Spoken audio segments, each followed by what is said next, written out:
This session is in continuance with the previous session on comprehension passages.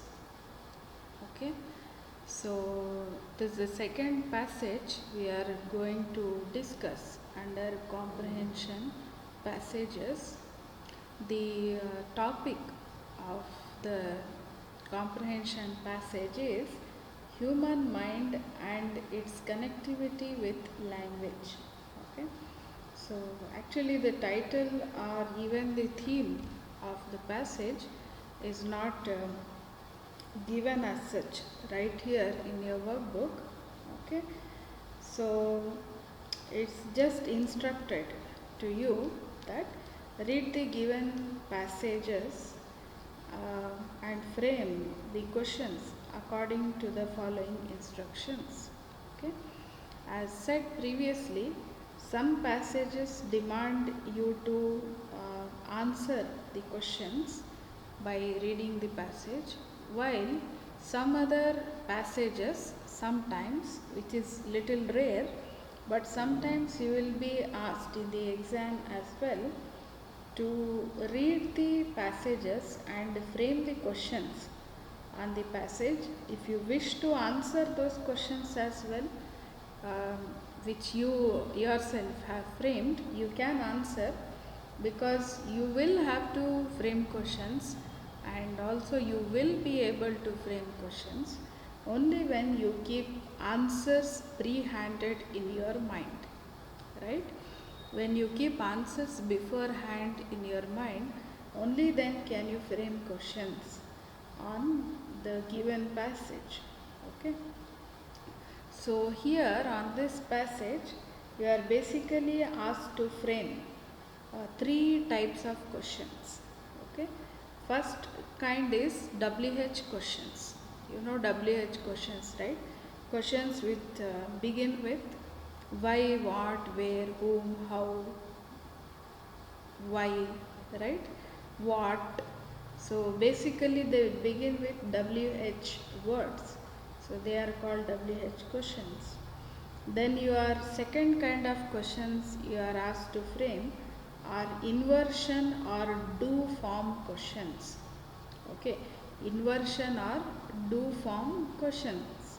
Sometimes they sound like rhetorical questions, so they are also called inversion questions. And the third category of questions you are asked to frame are question tags, right? Question tags where you generally use the helping verb plus if the question is affirmative. If the question is in positive, in the question tag you use the negative shortened form of not, right?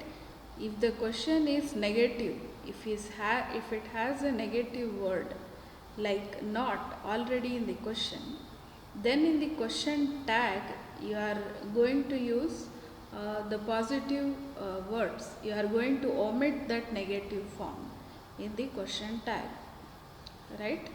And after the statement, whether it is positive, affirmative or negative, you just put a comma, then start with helping verb, then plus you will have to use either shortened form of the negative word not or omit it plus pronoun, right? Pronoun plus end with question mark. This is how a question tag is framed, right? So right now the focus is not on question tag, instead it is on you answering the passage. Okay, framing the questions on the passage. So let us look into the passage now without much delay. Okay, so the passage begins like this. It has two paragraphs, one big paragraph and the concluding small paragraph. It begins like this. Research has shown that the human mind can process words at the rate of about 500 per minute, okay, whereas a speaker at a rate of about 150 words a minute, okay. The difference between the two at 350 is quite large.